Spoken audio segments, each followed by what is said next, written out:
Je suis désolé. Je n'avais pas l'intention que cela se produise. Je suis désolé. Épargnez vos larmes, elles arrivent 6 mois trop tard. Le texto qui a brisé mon mariage est apparu un mardi à 14h47, alors que j'étais en train d'installer des thermostats intelligents dans la chambre d'amis de Madame Henderson. La tablette d'Alicia a émis un signal sonore de sa place sur le comptoir de la cuisine et, par pure habitude, j'ai jeté un coup d'œil dans sa direction.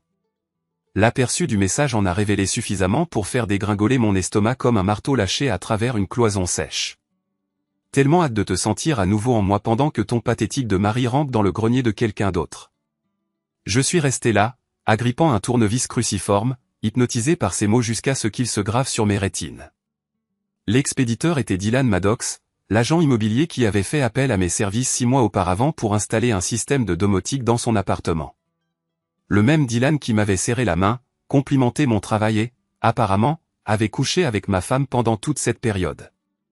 Je m'appelle Dean Carter, et je gagne ma vie à réparer des choses, des tuyaux fracturés, des câblages défectueux et des fondations fissurées. Quel que soit le problème, je peux le résoudre.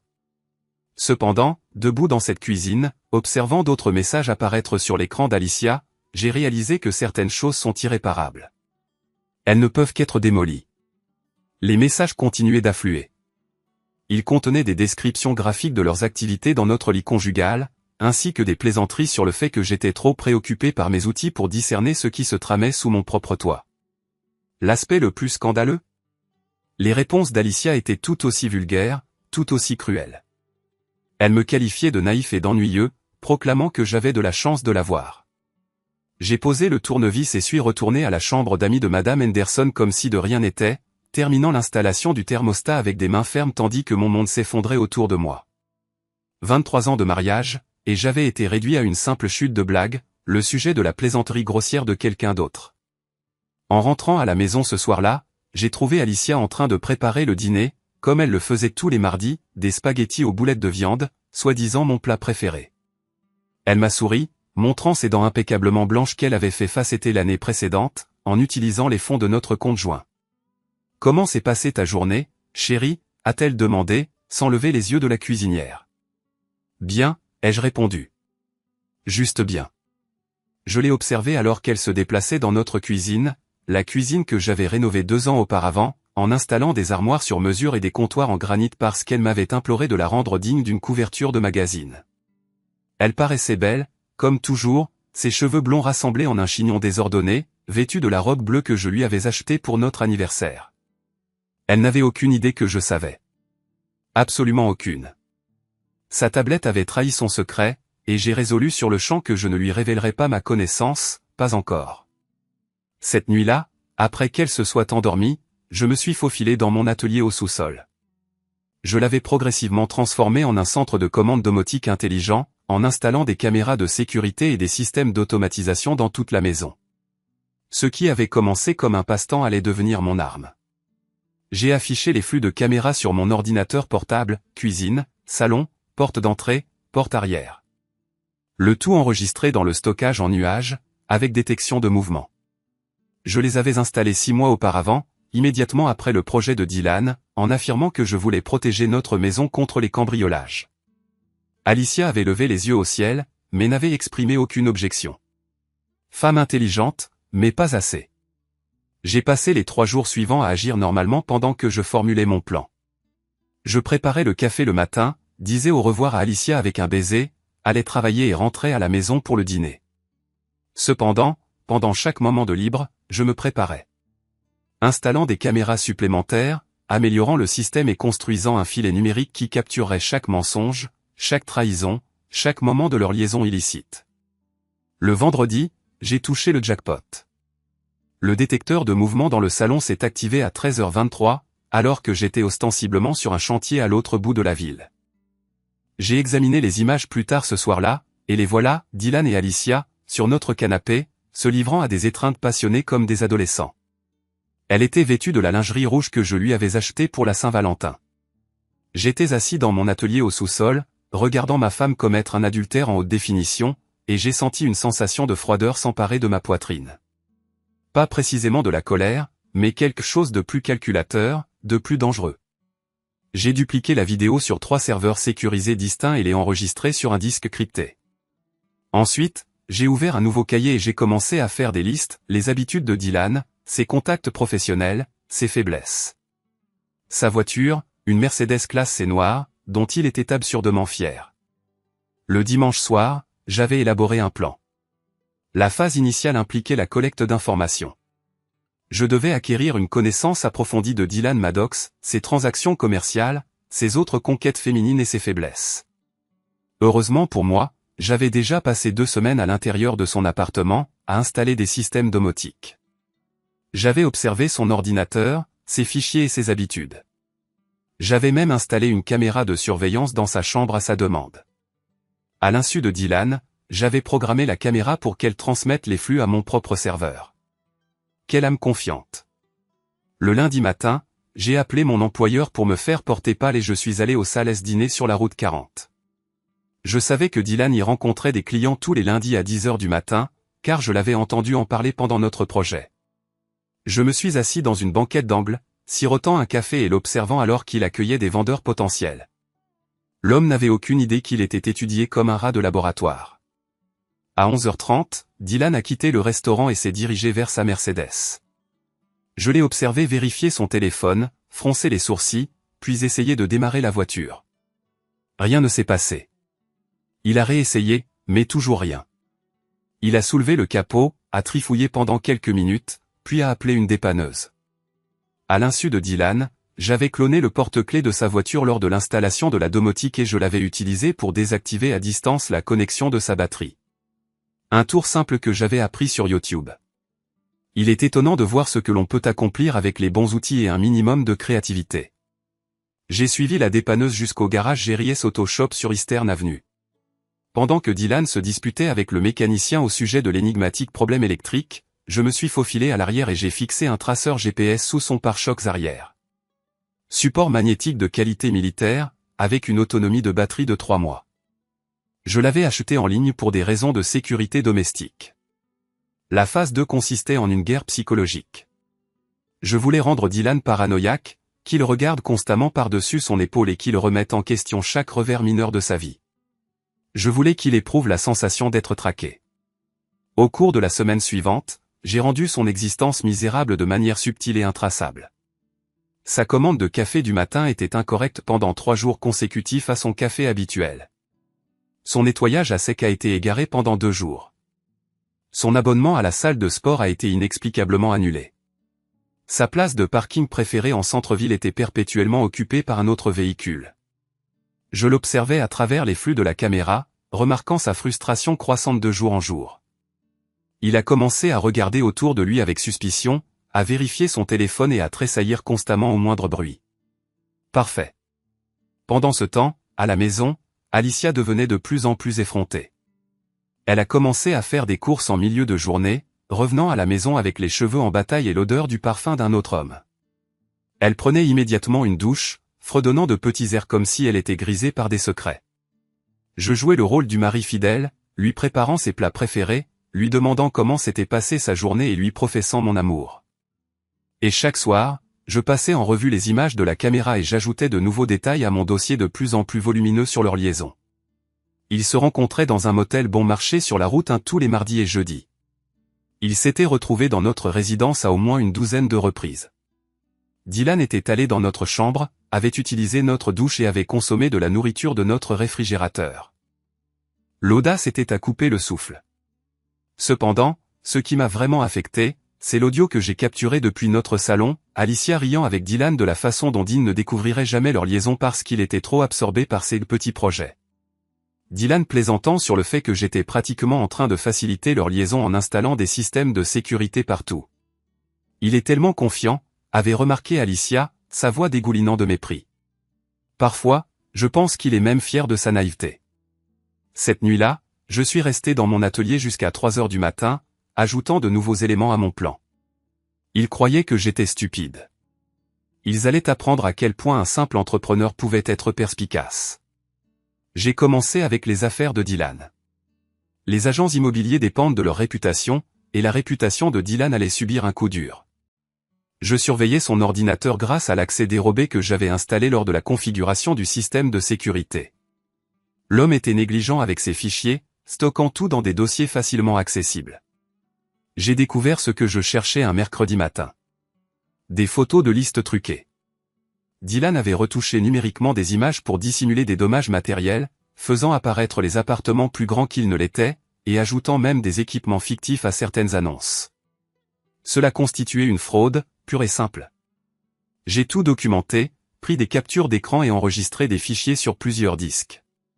Par la suite, j'ai envoyé anonymement des copies à la commission immobilière du Maryland, au bureau d'éthique commerciale, Better Business Bureau, et à 3 chaînes d'information locales. J'ai utilisé un VPN et un compte de messagerie crypté que j'avais créé spécifiquement à cet effet. En moins de 48 heures, le téléphone de Dylan sonnait sans arrêt. Des clients furieux, des enquêteurs et des journalistes essayaient tous de le contacter. Sa licence commerciale a été suspendue, en attendant les résultats de l'enquête. Son agence immobilière a mis fin à son contrat pour éviter d'être associé au scandale.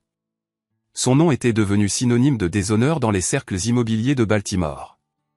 Je l'observais grâce à la caméra de sécurité de son appartement, le voyant faire les 100 pas dans son salon comme un animal en cage, passant des appels désespérés à des avocats et des agences de relations publiques. Il n'avait aucune idée de la source de la fuite. Dans son esprit, il ne s'agissait que de malchance, d'un mauvais timing, ou d'un concurrent essayant de le ruiner. Si seulement il connaissait la vérité. Mais je n'en avais pas fini, loin de là. Alors que la vie professionnelle de Dylan s'effondrait, j'ai reporté mon attention sur sa vie personnelle. L'homme était un séducteur en série, jonglant avec plusieurs femmes en plus de ma femme. J'avais observé les preuves dans ses fichiers informatiques, des photographies, des messages et des listes de contacts. Il possédait un système, une rotation de femmes mariées qui croyaient être spéciales. J'ai décidé de les présenter les unes aux autres.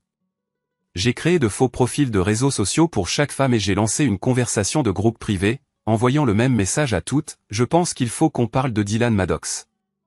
Puis je me suis allongé et j'ai observé le spectacle qui a suivi. En quelques heures seulement, la conversation de groupe est devenue une tempête d'activité, un maelstrom numérique de capture d'écran de messages, de photographies de cadeaux et de récits de tromperies et de promesses non tenues. Les femmes étaient furieuses, et un plan d'action se mettait rapidement en place. À la fin de la semaine, elles s'étaient regroupées en une société clandestine de vengeance, échangeant des informations et orchestrant des attaques contre l'image publique de Dylan. L'une d'elles, Sandra, avocate spécialisée dans les divorces, a diffusé la photo de Dylan sur un groupe Facebook de Baltimore consacré à la dénonciation de l'infidélité, accompagné d'un récit méticuleux de ses stratégies de manipulation. Une autre, Kelly, directrice marketing, a utilisé son réseau professionnel pour diffuser des informations sur les défauts de caractère de Dylan dans le monde des affaires. Cependant, le véritable coup de grâce a été exécuté par Jessica, une infirmière de l'hôpital Johns Hopkins, qui avait une liaison avec Dylan depuis 8 mois. Possédant les clés de son appartement, elle y est entrée subrepticement et a transformé sa chambre en un témoignage de ses transgressions, ornant les murs d'impression de ses textos à d'autres femmes. Ces missives compromettantes étaient méticuleusement agencées comme du papier peint, recouvrant chaque surface de preuves irréfutables de sa déloyauté. J'ai observé, via le flux de la caméra de sécurité, Dylan rentrait chez lui pour découvrir sa chambre métamorphosée en un sanctuaire à sa propre duplicité. Il est resté immobile sur le seuil de la porte pendant 1 minute entière, son regard parcourant les murs, absorbant ses propres mots tels qu'ils lui étaient renvoyés. Par la suite, il a succombé au poids de ses actes, s'effondrant sur son lit et fondant en larmes.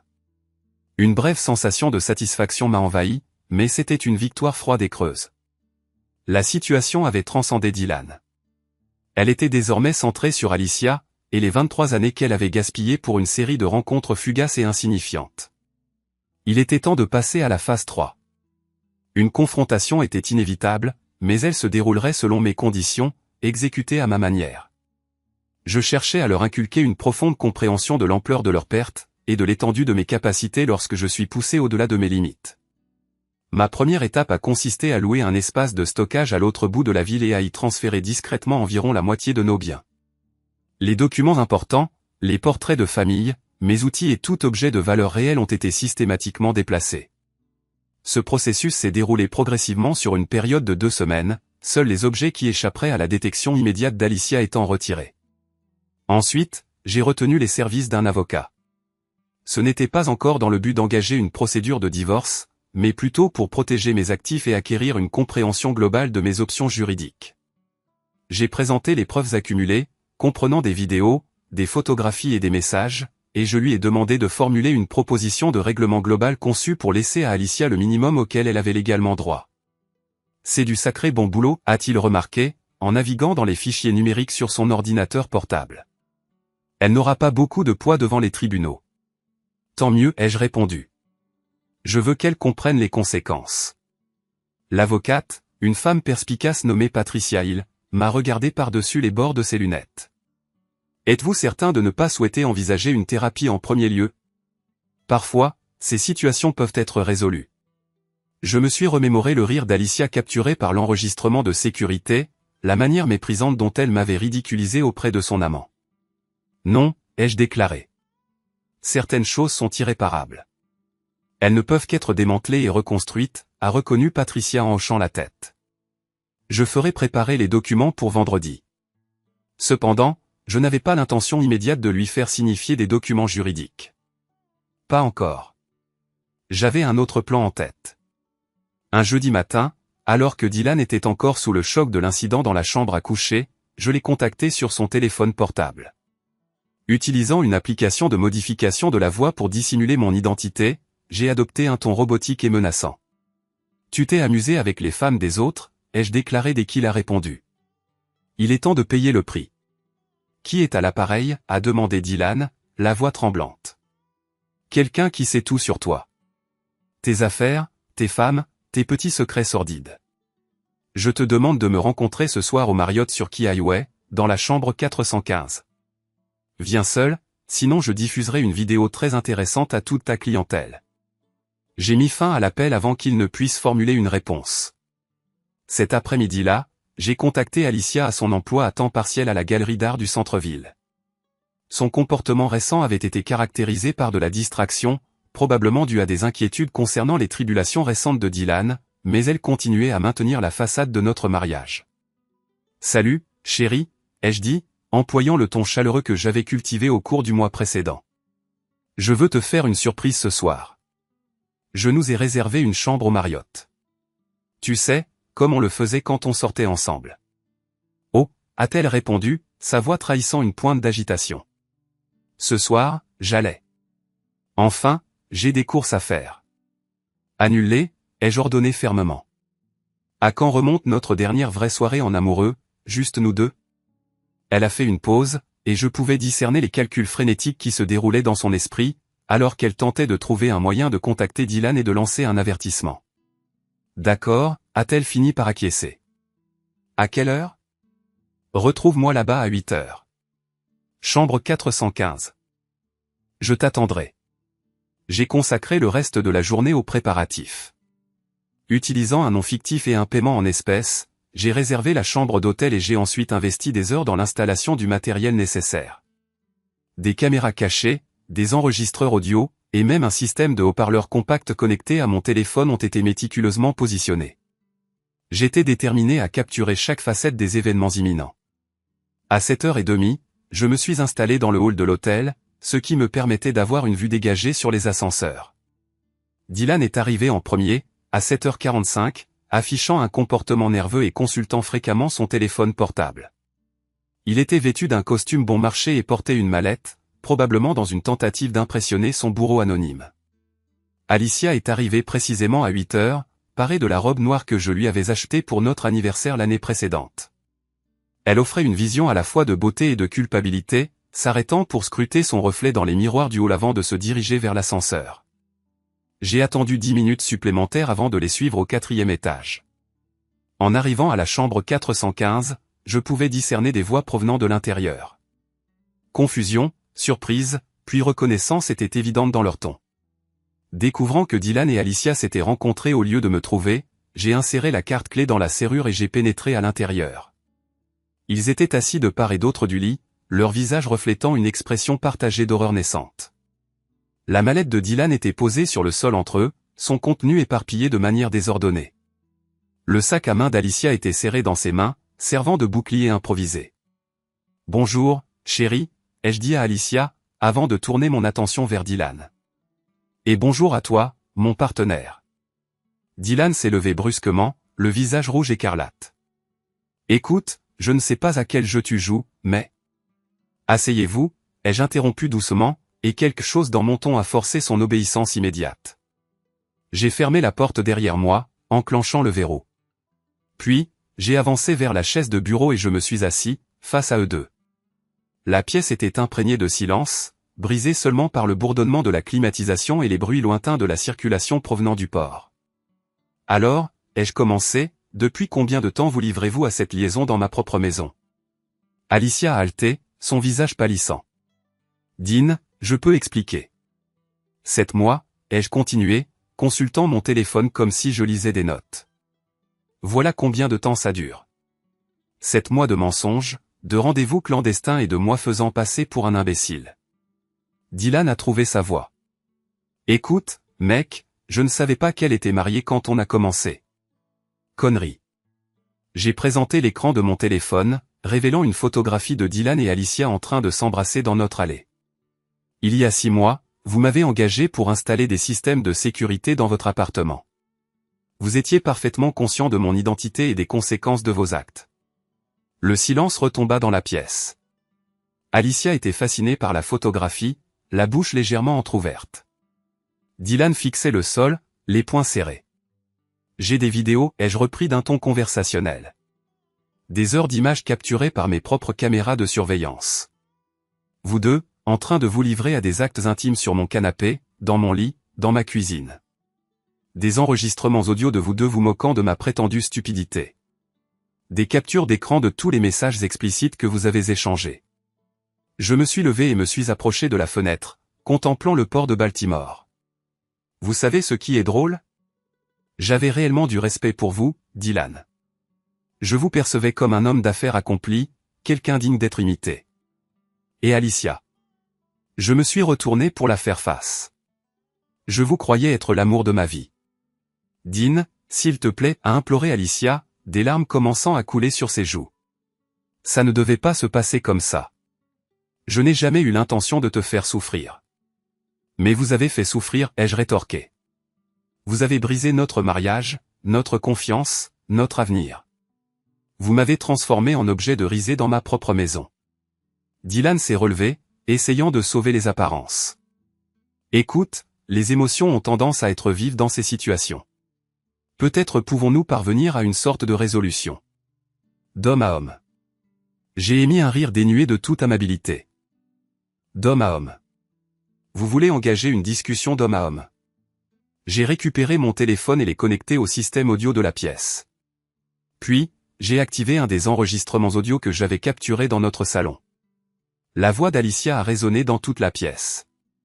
Parfois, j'envisage de le quitter, mais je me souviens alors des revenus substantiels qu'il génère. Enfin, il est ennuyeux à mourir, mais il paie tout.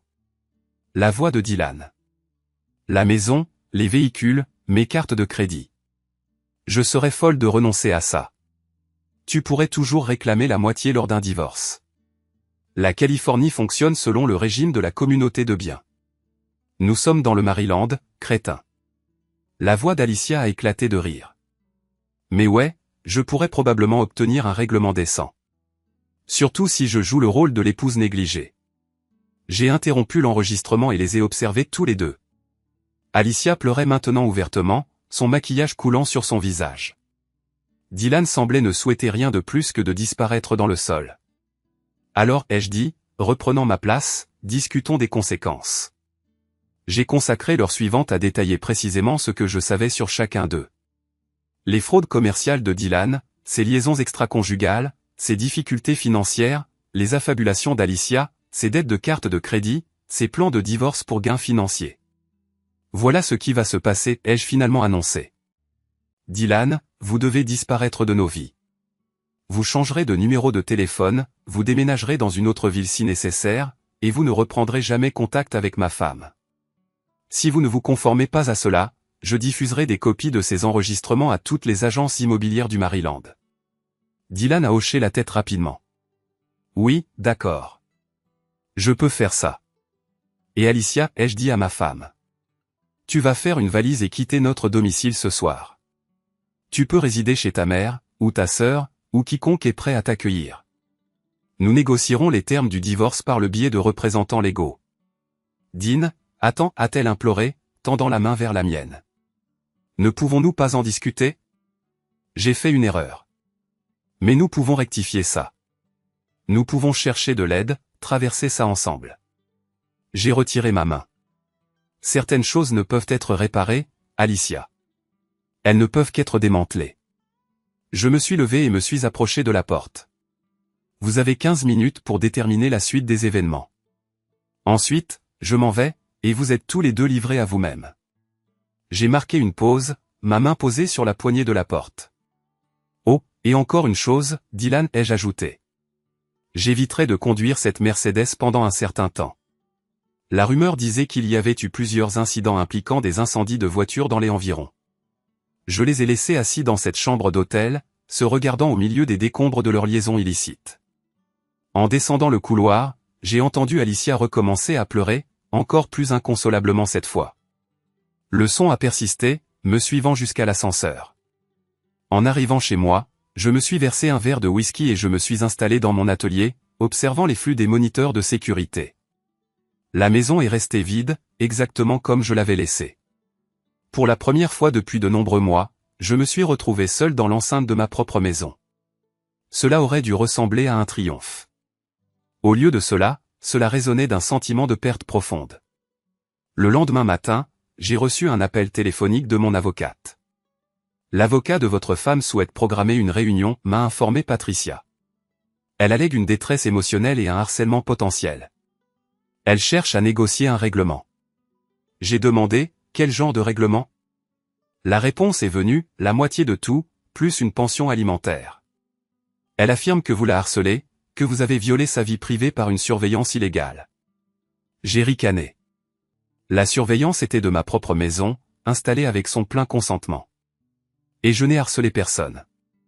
J'ai simplement documenté un adultère. C'est ce que j'ai communiqué à son avocat. Mais Dean, cela pourrait devenir très compliqué. Êtes-vous prêt pour une longue bataille juridique? J'ai repensé aux 7 mois de mensonges, à la moquerie, à la trahison. Je me prépare à cette confrontation depuis bien plus longtemps que vous ne le pensez. La procédure de divorce a duré 6 mois. Alicia a engagé un avocat agressif qui s'est efforcé de me dépeindre comme un mari contrôlant et obsessionnel qui l'avait poussé dans les bras d'un autre homme. Ils ont affirmé que j'étais mentalement instable, que j'avais violé sa vie privée et que je représentais une menace pour sa sécurité. Cependant, j'avais des preuves. Des preuves vidéo, des preuves audio, des relevés financiers, des témoignages. J'avais une preuve irréfutable de chaque mensonge, de chaque trahison, de chaque instant de cruauté. Patricia a tout présenté méthodiquement, construisant un dossier qui a rendu les allégations d'Alicia désespérées et infondées. Le juge n'a pas été particulièrement impressionné par les arguments d'Alicia. Madame Carter, a-t-il déclaré lors de l'audience finale, vous admettez avoir entretenu une liaison de 7 mois au sein de votre domicile conjugal, avoir utilisé des fonds conjugaux pour soutenir cette relation, et avoir planifié de divorcer de votre mari pour un gain financier. Vos allégations de harcèlement semblent être une tentative transparente de détourner l'attention de votre propre comportement répréhensible. En fin de compte, Alicia a reçu le minimum stipulé par la loi du Maryland, un règlement dérisoire, aucune pension alimentaire, et une ordonnance restrictive lui interdisant de me contacter directement. Elle a perdu la maison, les véhicules et la majorité de nos économies. Elle a même été contrainte de supporter ses propres frais juridiques. Dylan, quant à lui, avait complètement disparu de la ville. La dernière fois que j'en ai entendu parler, il était employé à vendre des assurances à Philadelphie, vivait dans un studio et conduisait une Honda de 10 ans. Sa carrière dans l'immobilier s'était terminée dans le Maryland. J'ai conservé la maison, mon entreprise, mes outils et mon respect de moi-même. J'ai également conservé toutes les vidéos de surveillance, stockées en toute sécurité sur des disques cryptés dans un coffre-fort. Cela servait d'assurance, au cas où l'un d'eux envisagerait de causer d'autres problèmes à l'avenir. Cependant, j'en suis venu à réaliser que la vengeance est un plat qui se mange froid, et qu'elle n'a pas la qualité satisfaisante que l'on anticipe. 6 mois après la finalisation du divorce, j'installais un système de maison intelligente pour un client à Towson lorsque j'ai reçu un appel d'un numéro inconnu. Contre mon meilleur jugement, j'ai répondu. Dean. C'était la voix d'Alicia, faible et incertaine. Vous n'êtes pas autorisé à me contacter, ai-je déclaré. Je suis au courant. Je suis désolé. Je voulais juste m'excuser. Vous excuser sincèrement, pas seulement devant un tribunal. J'ai posé mon tournevis et me suis dirigé vers la fenêtre de la cuisine du client, en regardant leur jardin. Vous excuser précisément pourquoi, ai-je demandé. Pour tout. Pour la liaison, pour les mensonges, pour la façon dont je vous ai traité. Pour avoir jeté notre mariage comme s'il n'avait aucune valeur. Je n'ai pas répondu. Il n'y avait rien à articuler. Je sais que vous ne me pardonnerez probablement jamais, a-t-elle continué. Mais j'ai besoin que vous sachiez que je reconnais ce que j'ai perdu. J'avais un homme bien qui m'aimait, qui subvenait à mes besoins, qui a construit une vie pour nous. Et j'ai tout gaspillé pour rien. Dylan n'était pas rien, ai-je rétorqué. C'était un choix? Vous l'avez choisi à la place de moi? Au lieu de notre mariage, au lieu de 23 ans ensemble? Je sais. Et c'était le pire choix que j'ai jamais fait. J'ai mis fin à l'appel sans dire au revoir. Ce soir-là, j'étais assis dans mon atelier, maintenant restauré à sa fonction d'origine, et je contemplais les choix. Alicia avait fait le sien, Dylan avait fait le sien, et j'avais fait le mien. J'avais choisi de riposter, d'exposer la vérité, de démanteler les mensonges et de reconstruire quelque chose d'honnête à partir de l'épave. J'avais opté pour la justice plutôt que pour la réconciliation, les conséquences plutôt que le pardon. Certains pourraient considérer cela comme froid, d'autres pourraient considérer cela comme cruel. Mais je considérais cela comme un travail de construction, démolissant les éléments en décomposition et érigeant quelque chose de plus solide à leur place. 1 an plus tard, j'ai été engagé pour installer des systèmes de sécurité dans un nouveau lotissement juste à l'extérieur de Baltimore. La chef de projet était une femme nommée Sarah. Intelligente, professionnelle, directe. Elle aussi était récemment divorcée. Lors de notre première réunion, elle a mentionné que son ancien mari avait fait preuve d'une malhonnêteté créative concernant leurs finances. La confiance est difficile à reconstruire une fois qu'elle a été brisée, a-t-elle dit, tout en examinant ma proposition pour l'installation de sécurité. Certaines choses ne peuvent pas être reconstruites, répondis-je. Elles ne peuvent qu'être remplacées. Elle sourit à cette remarque. On dirait que vous parlez d'expérience personnelle. C'est le cas. Notre relation a commencé sur une base strictement professionnelle. Sarah avait besoin d'une personne fiable pour gérer la sécurité de son projet immobilier, et j'avais besoin de clients qui comprenaient l'importance de protéger ce qui comptait vraiment. Cependant, au fur et à mesure de l'avancement du projet, nous avons commencé à converser plus fréquemment, à partager des pauses café et à parler de nos expériences respectives en matière de trahison et de guérison. Sarah était l'opposé d'Alicia sur tous les plans imaginables. Elle était directe là où Alicia avait été manipulatrice, honnête là où Alicia avait été trompeuse et indépendante là où Alicia avait été calculatrice. Elle avait monté sa propre entreprise de construction à partir de rien après son divorce, refusant de laisser la trahison définir son avenir. J'aurais pu consacrer des années à essayer de détruire mon ex, me confia-t-elle un après-midi alors que nous examinions les plans de sécurité. Mais j'ai choisi de dépenser cette énergie à construire quelque chose de supérieur à la place. Approche différente, remarquai-je. J'ai eu besoin de détruire avant de pouvoir reconstruire. Et cela a aidé. La destruction? Je repensais à l'appel téléphonique d'Alicia, à la carrière ruinée de Dylan, aux mois de planification et d'exécution qui avaient consumé ma vie. Cela m'a aidé à comprendre ce dont j'étais capable, mais cela n'a pas guéri ce qui était brisé. Sarah acquiesça. C'est ça, le problème avec la vengeance. C'est comme une opération chirurgicale, parfois nécessaire, mais elle laisse invariablement des cicatrices. Au moment où j'ai terminé l'installation du système de sécurité, Sarah et moi étions passés de la courtoisie professionnelle à une véritable amitié.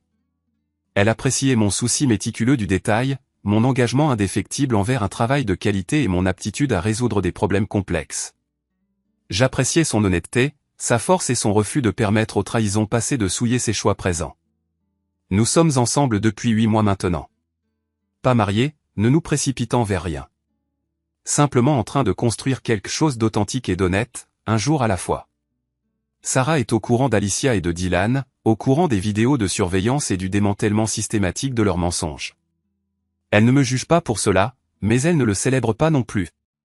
Tu as fait ce que tu pensais devoir faire, dit-elle lorsque je lui ai raconté toute l'histoire. Mais je suis heureuse que tu ne sois plus aussi en colère. Elle a raison. La colère s'est dissipée, remplacée par quelque chose de plus calme, mais non moins puissant.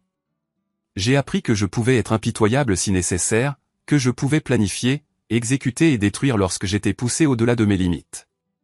Cependant, j'ai aussi appris que la destruction, aussi justifiée soit-elle, est un travail épuisant. La construction est supérieure. La construction nécessite de l'espoir, nécessite la foi en l'avenir, nécessite la conviction que quelque chose de positif peut émerger d'un effort honnête. Sarah et moi construisons quelque chose ensemble, sans nous précipiter, sans forcer, simplement en posant une fondation, brique par brique. Parfois, je me demande ce qui se serait passé si j'avais choisi différemment, si j'avais confronté Alicia directement au lieu de planifier méticuleusement une vengeance élaborée, si j'avais suivi une thérapie au lieu d'une surveillance, si j'avais choisi le pardon au lieu de la justice. Cependant, je ne regrette pas le chemin que j'ai parcouru. Alicia et Dylan avaient besoin de comprendre les conséquences, avaient besoin d'affronter la vérité concernant leur choix. J'avais besoin de me prouver que je n'étais pas le faible et naïf imbécile qu'ils avaient cru que j'étais. Les systèmes de sécurité que j'ai installés dans cette chambre d'hôtel sont toujours en place, enregistrant toujours, protégeant toujours les futurs clients de leurs propres secrets. Le traceur GPS que j'ai fixé à la Mercedes de Dylan a probablement été découvert et retiré il y a des années. Les disques cryptés contenant la preuve de leur liaison sont enfermés en sécurité dans mon coffre-fort, servant d'assurance contre un passé qui ne représente plus une menace pour mon avenir. Je continue à travailler comme contractuel, continuant à installer des systèmes de sécurité, continuant à réparer les choses qui sont cassées. Cependant, je reconnais maintenant aussi quand quelque chose est irréparable, quand le seul recours honnête est de le démanteler et de recommencer à neuf. La semaine dernière, j'ai reçu un appel d'un client potentiel dont la femme avait été infidèle avec son partenaire commercial. Il avait observé mon travail sur le projet de Sarah et souhaitait discuter des options de sécurité pour sa maison. J'ai besoin de savoir ce qui se passe vraiment, a-t-il déclaré lors de notre réunion. J'ai besoin de preuves. Je l'ai regardé à travers sa table de cuisine, la même table de cuisine où j'avais autrefois pris mon petit déjeuner avec Alicia, où j'avais comploté ma vengeance, où j'avais fait le choix de riposter plutôt que de m'en aller. Avant de discuter des systèmes de sécurité, dis-je, vous devez décider de ce que vous avez l'intention de faire de ces preuves une fois que vous les aurez obtenues. Il parut perplexe. Qu'est-ce que vous voulez dire? Je veux dire, cherchez-vous la vérité ou cherchez-vous des armes? Parce que ce n'est pas la même chose. Il y réfléchit un instant. Je veux simplement savoir où j'en suis. C'est bien normal. Mais voici un conseil que vous n'avez pas sollicité, une fois que vous connaissez la vérité, vous ne pouvez plus l'ignorer. Une fois que vous possédez une preuve, vous devez décider quel genre de personne vous aspirez à être. Fort de ces informations, je l'ai aidé à installer un système de sécurité basique. Juste l'essentiel pour lui fournir les réponses qu'il cherchait. Je lui ai également remis la carte de visite de Patricia, ainsi que les réflexions de Sarah sur les avantages de construire quelque chose de nouveau plutôt que de démolir la structure existante. 2 mois plus tard, il m'a téléphoné pour exprimer sa gratitude. Il avait confronté sa femme avec des preuves irréfutables, orchestré un accord de divorce équitable et entamé le processus ardu de reconstruction de sa vie. Pas d'acte de vengeance complexe, pas de démantèlement méthodique. Simplement les conséquences impartiales et un nouveau départ immaculé. Une approche différente de la mienne, ai-je remarqué à Sarah ce soir-là, pendant le dîner. Circonstances différentes, a-t-elle rétorqué. Tu as fait ce qui était impératif à ce moment-là. Et maintenant, a-t-elle poursuivi, maintenant tu entreprends ce que tu dois entreprendre maintenant, construire au lieu de démolir. Son évaluation était juste. Je reste Dean Carter, toujours entrepreneur, toujours un homme qui gagne sa vie en rectifiant les problèmes. Cependant, je comprends maintenant la nuance entre réparation et remplacement, entre justice équitable et vengeance vindicative, entre l'acte de détruire et l'acte de construire. Certaines choses peuvent être réparées. Certaines choses nécessitent un remplacement pur et simple. Et certaines choses, les choses les plus profondément importantes, doivent être construites à partir de zéro, en utilisant des matériaux honnêtes, en faisant preuve d'un savoir-faire patient et en nourrissant une foi inébranlable dans la trajectoire de l'avenir. Le dispositif de surveillance installé dans notre résidence continue d'enregistrer méticuleusement chaque événement, archivant en permanence des images sur des périphériques de stockage cryptés. Cependant, leur objectif actuel est de protéger quelque chose qui mérite vraiment d'être protégé, quelque chose d'érigé sur le roc de la vérité, plutôt que sur une fondation de tromperie. Quelque chose qui rend inutile de se cacher dans l'ombre. Mon sommeil nocturne s'est nettement amélioré, mes rêves sont moins hantés par les souvenirs de chambres d'hôtel anonymes, d'images de surveillance subreptice et de la résonance de rire de ma femme résonnant dans des couloirs désolés. Au lieu de cela, mon subconscient évoque maintenant des visions de plans architecturaux, de fondations solides et du poids réconfortant des outils tenus fermement dans ma main. Sarah observe que je souris maintenant plus souvent, ce qui indique la dissipation de l'expression durcie qui encadrait autrefois mes yeux. Elle pense que je ressemble maintenant à quelqu'un qui a assimilé la distinction essentielle entre construire des murs protecteurs et établir des foyers nourrissants. Son évaluation, une fois de plus, s'avère exacte. J'ai consacré des mois à maîtriser l'art de démanteler des structures, d'exposer des secrets clandestins, d'anéantir les mensonges et de ne laisser à mes adversaires que les ruines désolées de leurs propres choix imprudents. Cette entreprise était indéniablement nécessaire, indéniablement importante. Cependant, elle était perpétuellement vouée à ne pas atteindre l'épanouissement complet. Le véritable travail, le travail d'une importance capitale, est celui qui s'ensuit, la construction délibérée et minutieuse de quelque chose possédant intégrité, force et valeur intrinsèque. Le choix quotidien de construire plutôt que de briser, de nourrir l'espoir plutôt que de planifier méticuleusement, d'accorder sa confiance plutôt que de vérifier sans cesse. Je suis compétent dans ce domaine aussi, surpassant mes aptitudes antérieures pour la vengeance. Ce matin, Sarah et moi avons parcouru la structure squelettique d'une maison que je construis actuellement sur le terrain adjacent à sa propriété. Elle finira par servir de domicile commun. Pas construite à la hâte, pas imposée de force.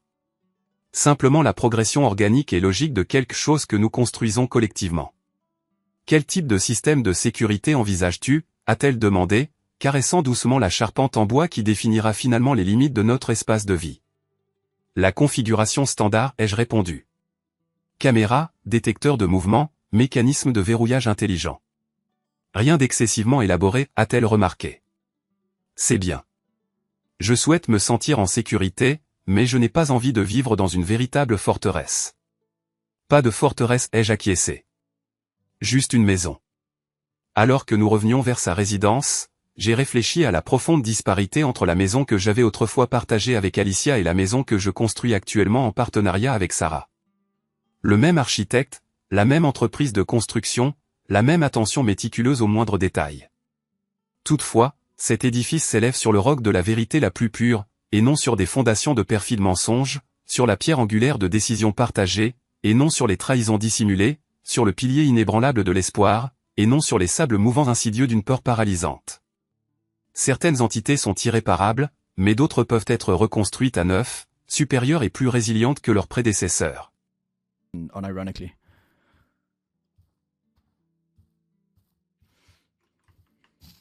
Nej, jo.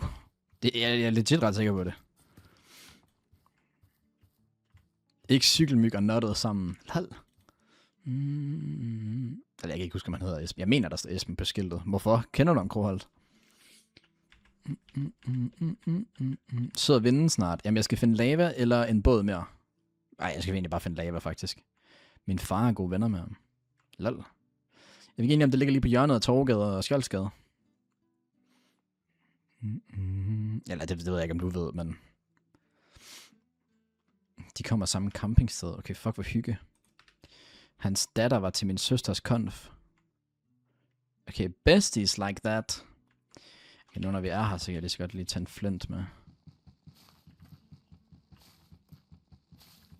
Hey, jeg sagde en flint, ikke en gravel.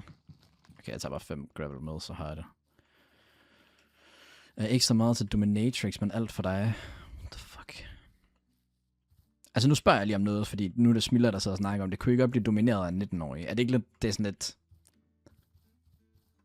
Altså forstår jeg, hvad jeg mener? Når jeg skal finde noget for noget lava her. What the fuck? Altså jeg tænker, der var højt. Er det lava? Nej. Jeg er ikke... Hvad sagde han? Jeg er blæst ligesom sæbebobler. Hold lige kæft. Trust har mødt piger. Smiller må gøre, hvad hun vil. Kunne godt. Ja. Nej. Akko, mand. Jeg tror ikke en skid på dig. Alle andres kommentarer tror jeg på, men din, der er no shot.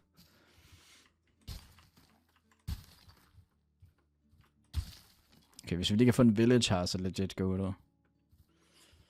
Der er nogle af de der Vestegns-typer, jeg ikke vil nærme mig. Jamen altså, jeg skal også lige huske PR-træningen her, for at øge mine egne chancer, forstår jeg, hvad jeg mener? Ikke på den, der bliver domineret ting. Hvad for en ting er du så på, Eko? Er du mere sådan en, der dominerer sig, eller hvad? Undskyld, hvad behar? Hey, hvad sagde du?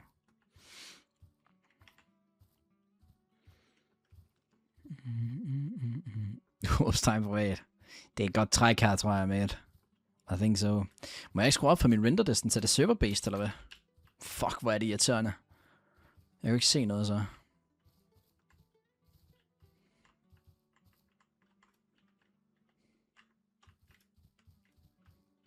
Noget lava? Nej.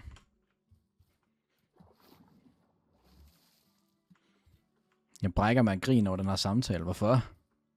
Hvad er du til, Karl? Skulle jeg spørge for en ven. Hej, Tegnmor. Velkommen til, mate. Carlsen, det bliver fandme smidt i fængsel på lørdag af mig. Hvad fanden betyder det? Nå, fordi du skal være copper. Hvad var det egentlig, du drak på din Instagram-post, Lea? Jeg er politi. Ja. Om jeg er til hvad? Det ved jeg ikke, hvad jeg spurgte om. Men det er nok fint nok, at du ikke hørte det. Drik en Ice Blueberry Matcha. Fra hvad? Fra Laukagen. Skal du til karneval, hey mand? Det skal jeg ikke, nej. Der er lidt langt til Olleren. Til The North Paris, så jeg holder mig sgu bare i Norden Chicago. Hvordan gik det med kædespillet, Magnus? Forfærdeligt. Lad os lade være at snakke om det. Hvis jeg henter dig, jeg har ikke nogen at tage afsted med.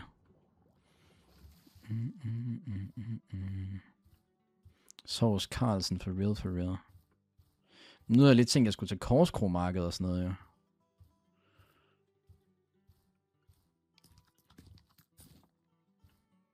Har selv at spare så videre eller normalt, eller hvad fuck?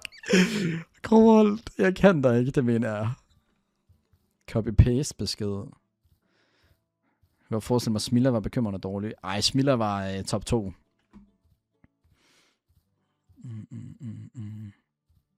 Har valgt at købe mig 2 uger, ligesom 14 dage. Ja, hvad fuck skulle 2 uger ellers være, Casey? Okay, jeg sgu ikke mere.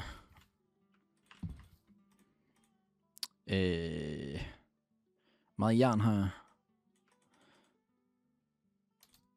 Og bare lige tage 2 sten. Hov.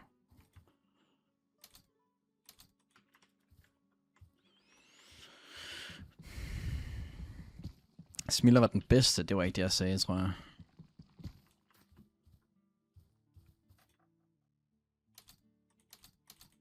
Hvad? Nå.